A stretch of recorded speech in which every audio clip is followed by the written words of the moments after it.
नमस्कार, मैं एसके राजीव। दरअसल में राजनीति के विषय में आपने सुना होगा कि राजनीति एक ऐसी शब्द है जिसमें राज करने की नीति होती है। लेकिन ये आपको पता होना चाहिए कि देश में यानी कि हिंदुस्तान में राजनीति की शुरुआत अगर किसी राजनीतिक दल ने की तो वो भारतीय राष्ट्रीय कांग्रेस है। और इस वक्त हम जहां मौजूद हैं ये बिहार का सदाकत आश्रम है। ऐसे अगर आप सदाकत आश्रम का नाम लेंगे तो निश्चित तौर पर आपके जेहन में कांग्रेस की पूरी छवि उभर कर सामने आ जाएगी। और हमारे साथ बात करने के लिए मौजूद हैं कांग्रेस के प्रदेश अध्यक्ष राजेश कुमार राम जी। राजेश कुमार राम जी, बहुत बहुत स्वागत है आपका हमारे इस खास टॉक शो में।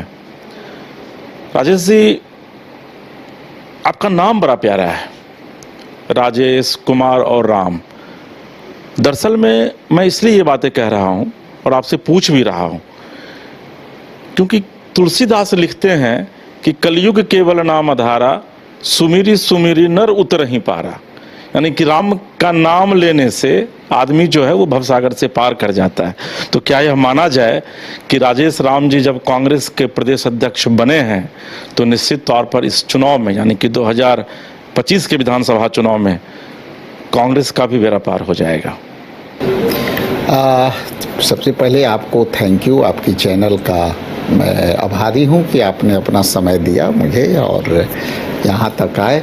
सदाकत आश्रम के जो धरती है वो आज़ादी से जुड़ी हुई धरती है, तो इस धरती पर भी आकर के आपने जो यहाँ कार्यक्रम कर रहे हैं उसके लिए भी धन्यवाद। जैसा कि आपने मेरा नाम का जिक्र किया तो हमारा नाम बहुत साधारण और सिंपल है। हमारा नाम निरंकारी है, इसका कोई आकार नहीं है। और जिसका जो आकार नहीं होता है वो पानी के समान होता है कि जिस पृष्ठभूमि में जाए अपने आप को ढाल ले। जहाँ तक हमारे पार्टी से आपने जोड़ करके कहा कि इसका नैया पार लगेगा, तो हम काम करने के लिए आए हैं। और जब काम करने के लिए यहाँ हम आए हैं तो इसमें एक आपसे जो बात करना है भी एक काम है। जो लोकतंत्र से हम जुड़े हुए लोग हैं और आप लोकतंत्र के चौथे खंभे हैं, तो उस खंभे का भी दायित्व है और मेरा भी दायित्व है कि हम जनहित के मुद्दे को लेकर के लोगों के अवगत कराएं। जहाँ तक संगठन को खड़ा करना यानी नैया पार करना, तो हर कोई अपना अपना एंगल से प्रयास करता है, जिसमें हमारे नेता राहुल गांधी जी भी प्रयास कर रहे हैं सामाजिक न्याय के मुद्दे पर। और उस मुद्दे को हम धारदार बनाने में एक सहभागी हैं, उसको हम छोटे स्तर पर इसको लागू कर रहे हैं और ये लोगों को अच्छा लग रहा है। और जब लोगों को अच्छा लगेगा तो आने वाला समय में कुछ भी हो सकता है। राजेश जी, अभी आपने कहा कि आपका नाम जो है वो निराकार है। वाकई में राम के विषय में अगर चर्चा की जाए तो पिछले 7000 साल से चर्चा हो रही है। लेकिन कहा यह गया है कि राम अगर निराकार हैं, और आपने उदाहरण भी दिया, लेकिन अगर पानी को जमा दिया जाए तो वो फिर साकार रूप ले लेता है। तो क्या राजेश जी यह माना जाए कि कांग्रेस को अब साकार रूप देने में निराकार रूपी जो राजेश कुमार राम जी हैं वो अब लग गए हैं? क्योंकि कांग्रेस की बिहार में पिछले लंबे समय से क्या स्थिति है ये आपसे बेहतर और कोई बता नहीं सकता है। देखिए, संगठनात्मक दृष्टिकोण से देखें तो इसमें समय के साथ परिवर्तन करना पड़ता है। और समय के साथ जैसा कि आपने कहा और मैंने कहा कि निरंकार है, और निरंकार जो है पानी के समान है। यदि आप गिलास में रख लो तो गिलास जैसा हो जाएगा, थाली में रखो तो थाली जैसा हो जाएगा, और उसी थाली को आप जमा दे तो जम जाएगा। लेकिन जब उसको आप थाली से फिर जमा हुआ पानी को रखेंगे तो फिर अपने पानी के रूप में आ जाएगा। तो हम काफ़ी फ्लेक्सिबिलिटी के साथ, कहने का मतलब है कि जो निरंकार होता है फ्लेक्सिबिलिटी वो एकदम नहीं होता कि एकदम जो है हार्डकोर हो जाता है। फ्लेक्सिबिलिटी से एक संगठन चलता है कि हम अपने आप को कहाँ किस समय में क्या निर्णय लें, किस समय के साथ हमको अपने आप को बदलना है। लेकिन संगठन का जो बात करें तो मेरा जो मानना है कि हम अपने संगठन को समय के साथ हम अपने आप को बदले नहीं, और इसलिए शायद हम उस मुख्य धारा के बिंदु से थोड़ा सा फिसलन हो। तो अब ये समय आ गया है कि हर कोई अपने जो है समय के साथ परिवर्तित करता है, तो हमें भी अपने संगठन को खड़ा करने में समय के साथ और आज के युग के अनुसार चलेंगे, तब हमारा संगठन खड़ा होगा। तो हम उस ओर काम कर रहे हैं और तेजी से काम कर रहे हैं। आप देखिए कि एक बड़ी कंपनी थी HM कंपनी, वो अम्बेसडर कार के आपने नाम सुना होगा। वो कितनी नाम कमाई, पूरे देश में इकलौता वो कार थी। लेकिन उसने जब मार्केट में नए नए कार प्लेयर आए तो कार प्लेयर एक से एक फीचर लेकर के, एक से एक कलेवर के साथ आए, लेकिन अम्बेसडर अपने आप को नहीं बदल पाई। और ये नए प्लेयर जो आए मोटर सेक्टर में, तो आज वो अपने आप को बदल लिए। लेकिन हिंदुस्तान मोटर जो इतना देश के लिए वो काम करते, वो देश के मोटर था, वो थोड़ा सा अभी अपने आप को रिवाइवल नहीं कर। तो कहने का मतलब है कि पार्टी को भी उस विचारधारा से आगे बढ़ना चाहिए जो समय के साथ हम उसको अपने आप को परिवर्तित किया। और शायद ये हमारी कमजोरी रही होगी, या शायद अपने आप को हम समय के साथ परिवर्तित नहीं करें, तो इसलिए संगठन हमारा जो है वाइबल नहीं हुआ। राजेश जी, एक अपडेट आपको दे दें कि जिस हिंदुस्तान मोटर्स की आप बात कर रहे हैं उसका मॉडर्नाइजेशन किया जा रहा है और आने वाले दिनों में कोलकाता फैक्ट्री से उसका नया रूप आपको देखने को मिलेगा। लेकिन जो एक बड़ा सवाल है कि 1942 भारत छोड़ो आंदोलन में कांग्रेस की बड़ी भूमिका रही। आज़ादी के पहले की पार्टी है कांग्रेस। आखिर इतनी मजबूत पार्टी इतनी कमज़ोर क्यों हो गई? क्या आपको लगता नहीं है कि राजनीति में सिर्फ राज करने की नीति आप लोगों ने अपनाया, यही वजह है कि जनता आपसे दूर होती चली गई? मैं आपको थोड़ा अतीत में लेकर चलता हूँ।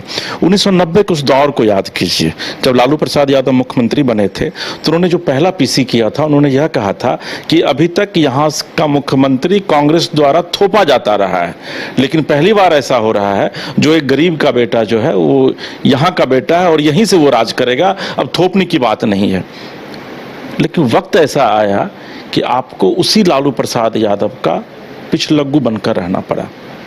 आपको लगता नहीं कि कांग्रेस की कमजोरी पीछे एक बड़ी वजह यह है? देखिए, सत्ता का विकेंद्रीकरण, और सत्ता का विकेंद्रीकरण का मायने ही ये है कि हम उन बातों को लेकर के चलें जो सबको लगा। हमने जैसा कि कहा कि शायद कहीं ना कहीं हमारे अंदर जो है समय के साथ अपने आप को नहीं बदले, तो थोड़ा बहुत हमारे अंदर टूट गया। हम काम करते रहे, लेकिन उस काम के साथ हमको अपने आप को खड़ा करना पड़ेगा जिस काम को जनता चाहती है। मुद्दे क्या है? बेरोजगारी का है, मुद्दे क्या है? पलायन का है, मुद्दे क्या है? यहाँ आवासन का सुविधा नहीं है। तो शायद हम अपने मुद्दे को जो है आगे डिलीवर करने में सक्षम रहे। चूँकि देखिए, मनमोहन सिंह की जब सरकार थी तो हमने बहुत काम किया, फ्लैगशिप पर बहुत काम किया। हमने जो है राइट्स ऑफ एजुकेशन दिया, हमने राइट्स ऑफ इंफॉर्मेशन दिया, हमने जो है राइट्स ऑफ काम का गारंटी दिया। लेकिन शायद हम उनको अपने स्तर से लोगों तक अपनी बातें हम नहीं पहुंचा पाए, हम अपने कामों को लोगों तक नहीं ले पा रहे। तो शायद यही कारण रहा होगा जो जनता से हम रूबरू नहीं हो सके और जनता उसको समझ नहीं पाई, हम पहुंचा नहीं सके। मेरा जो मानना है, पर्सनल जो हमारा पॉइंट ऑफ व्यू है। राजेश जी, का बड़ा सवाल है, कहा जाता है कि बीजेपी बहुत मजबूत पार्टी है। बीजेपी के नेता जो हैं वो सीना ठोक कर कहते हैं सार्वजनिक मंच से कि देश नहीं दुनिया की सबसे बड़ी पार्टी है। लेकिन बतौर जर्नलिस्ट मुझे लगता है कि बीजेपी मजबूत नहीं हुई है, क्योंकि कांग्रेस इतनी कमजोर हो गई है कि अब बीजेपी मजबूत हो गई है। आपको लगता नहीं है कि अभी भी जो आपकी जो स्ट्रेटेजी है पार्टी की, जो पॉलिसी है, उसको बदलने की आवश्यकता है? देखिए, दोनों को हम इस तरह से देखते हैं कि बीजेपी मुद्दों पर राजनीति नहीं करती है, और वो मुद्दा लोगों को लोक लुभावन मुद्दे के साथ वो आगे बढ़ती है। और लोक लुभावन मुद्दा वो होते हैं जो हम उसको बढ़िया से परोसते हैं जनता के बीच में, और जनता कई बार उस बात पे विश्वास कर लेती है। और जब वो विश्वास करती हैं तो लोग उनको जो है मान लेते हैं कि ये आने वाला समय में व्यक्ति सच बोल रहा है। और दूसरे तरफ हमारे भारतीय राष्ट्रीय कांग्रेस पार्टी के नेता, चाहे राहुल जी हों, चाहे खड़गे साहब हों, चाहे के.सी. वेणुगोपाल हो, चाहे मैं हूं, हम लोग झूठ वाला मुद्दा पर नहीं चलते हैं। तो शायद ये दोनों मुद्दा में काफ़ी गहरा रिश्ता ना होते हुए एकदम विपरीत है। तो सच्चाई की लड़ाई कष्टदायक होता है, सच्चाई की लड़ाई देर से होती है, और इसलिए हम मानते हैं कि हमको अपने सच्चाई के साथ जिस तरह से आगे बढ़ सकते हैं। सत्ता सब कुछ नहीं है, सत्ता के लिए ही सब काम नहीं होता है। हमने सत्ता बहुत देखा है और बहुत दिनों तक सत्ता में रहे हैं। जनता यदि मान ली कि नहीं हमको विपक्ष में रखना है, तो हम लोग विपक्ष में काम कर रहे हैं, लेकिन उस पार्टी से हमारी तुलना नहीं की जा सकती है जिनका एजेंडा ना देश हित में था, ना समाज हित में था, ना आपको अभी युवाओं के हित में है। तो ये बाइफर्केशन जो है, वो बाइफर्केशन की लड़ाई है, और ये बाइफर्केशन आने वाला समय में आप देखिएगा विधानसभा के चुनाव में ये दिखेगा। आपने कहा कि संगठन, तो संगठन का काम केवल चुनावें लड़ना नहीं है, संगठन के काम है कई मुद्दे पर काम करना जो जनता के बीच में जाए और बात करे। लेकिन मेरा जो मानना है कि बीजेपी का जो संगठन है वो फैक्टर, जो मोदी फैक्टर था, वो मोदी फैक्टर से उनकी जो है मुद्दा आए और सरकार में आए। आज उनका भी संगठन, यदि मेरा संगठन कमजोर है तो उनका भी संगठन मजबूत नहीं है, इसलिए कि यदि उनका संगठन मजबूत होता तो आज सीने ठोक के कहते कि मैं अकेले लड़ूंगा चुनाव, अकेले लड़ूंगा। लेकिन वो गठबंधन में सारे पार्टनर के साथ मिला करके, और कौन कौन लोग जिनका अपना कोई संगठन नहीं, उनके साथ भी उनकी और संगठन है। देश के स्तर पर कितना 136 या कितना है एक्चुअल डाटा, मतलब कॉलिशन गवर्नमेंट जो है वो आज की मजबूरी भी है और जरूरी भी है राजनीतिक दलों के लिए। जरूरी, जैसे कि मैंने इसको सीधे रिलेट कर रहा हूँ कि यदि वो मजबूत होते तो अकेले लड़ते ना। उनकी जितनी भी सरकार बनी है देश के बाहर अन्य राज्यों में, उनकी तो कहीं बहुमत की सरकार एक आध को छोड़ के बाकी जगह तो मतलब गठबंधन की सरकार। इसके मतलब है कि उनका भी ऑर्गेनाइजेशन नहीं है। वो अपनी ऑर्गेनाइजेशन को खड़ा यदि तनी मानी करते हैं तो वो उनको मदद आरएसएस करता है, वो आरएसएस की बदौलत है। उनका बीजेपी का कोई ऑर्गेनाइजेशन नहीं है। क्योंकि मैं भी धरती पर काम करता हूँ, यदि ऑर्गेनाइजेशन होता तो हम लोग को टकराव होता, लेकिन टकराव तो कहीं होता नहीं है। राजेश जी, अभी दो चीज़ों का आपने जिक्र किया, बहुत ही महत्वपूर्ण है ये दोनों बातें। मेरा सवाल आपसे यह है कि राजनीति को आप लोग सेवा का माध्यम मानते हैं या फिर कांग्रेस शासन करने के लिए राजनीति करती है? कांग्रेस की यदि हम बात करें तो हमारा लेगेसी को देखें, इतिहास को देखें। हमने देश की आज़ादी दिलाने में एक पार्टी थी कांग्रेस पार्टी। हमारा विरासत को देखें तो सैकड़ों विरासत है, जिसमें हमारा जो है महात्मा गांधी, जवाहरलाल नेहरू और जितना भी नाम लें, सरोजिनी नायडू, सुभाष चंद्र बोस, ये कौन थे? हमारे इतिहास के पन्नों में स्वर्णिक रूप से हमारे ये क्रांतिकारी लोग थे जो देश को लाए। लेकिन दूसरे दल जो 30 साल 40 साल पहले आई, तो वो आज सत्ता में है। सत्ता के लिए हम लोग नहीं आए। यदि सत्ता के लिए आते तो हम आज़ादी की लड़ाई नहीं लड़ते, पहली बात। दूसरी बात, हमारी त्याग को देखें। हमने प्रधानमंत्री के तौर पर हमने इंदिरा जी को खोया, हमने राजीव जी को खोया, और यदि उस समय यदि होता तो हम लोग फुल अपार बहुमत से थे, लेकिन सत्ता नॉर्मली की।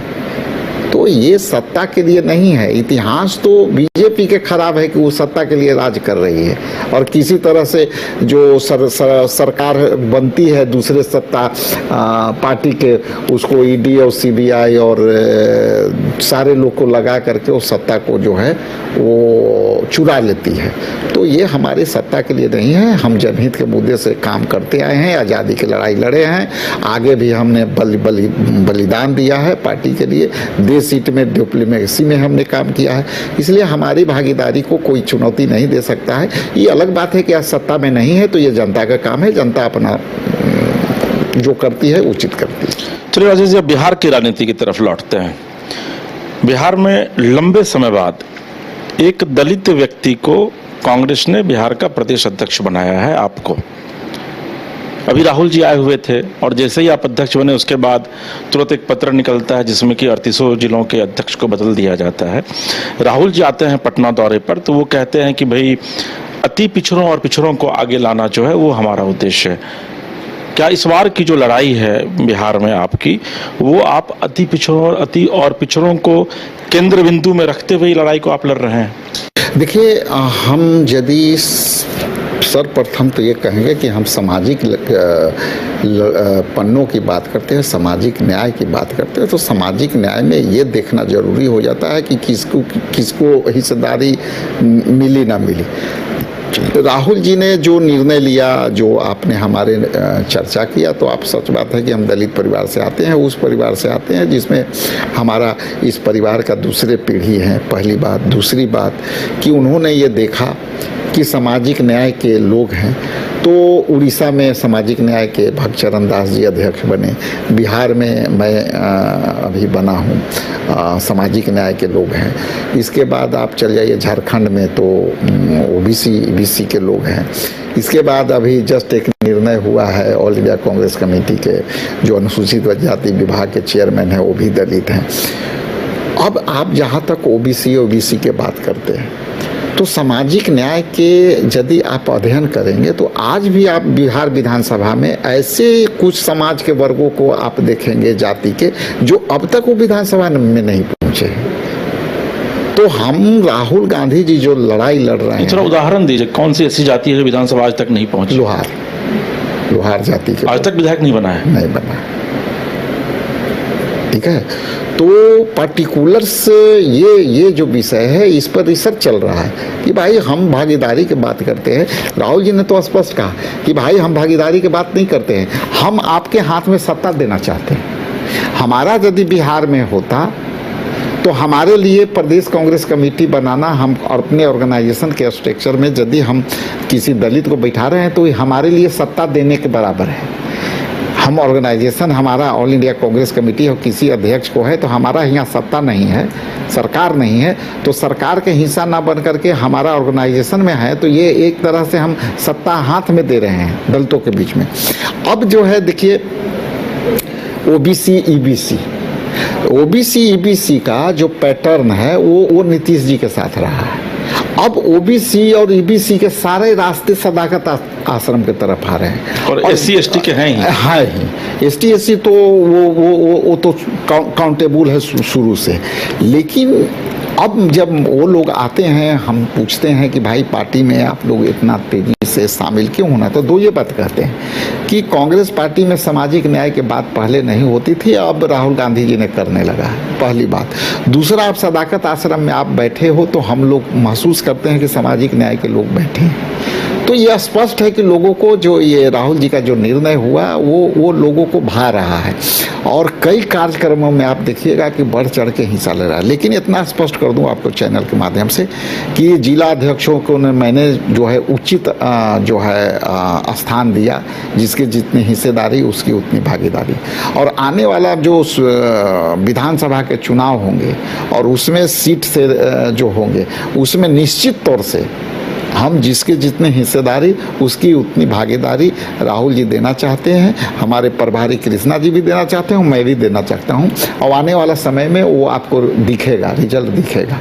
रिजल्ट तो जनता को देना है, लेकिन मुझे जो राहुल जी का मैसेज है कि हम सामाजिक न्याय में एसटी एससी ओबीसी के लोगों को हम उचित स्थान दें, उनके हिस्से के अनुसार स्थान दें, तो हम निश्चित तौर पर आपके चैनल पर पूरे जवाबदेही से कहते हैं कि इन लोगों को चिंतित होने की आवश्यकता नहीं है। भारतीय राष्ट्रीय कांग्रेस पार्टी, बिहार प्रदेश कांग्रेस पार्टी, हमारे राहुल गांधी और कृष्णा अलौर जी और एज ए प्रदेश अध्यक्ष, मैं ये जरूर कहता हूँ कि उनकी हिस्सेदारी बहुत बड़े पैमाने पर हम देने जा रहे हैं। सर, एक बड़ा महत्वपूर्ण सवाल है, आरजेडी जिसके साथ आपका बिहार में लंबे समय से अलायंस है और कांग्रेस, दोनों की अगर विचारधारा की बात करें तो लगभग विचारधारा अलग अलग है।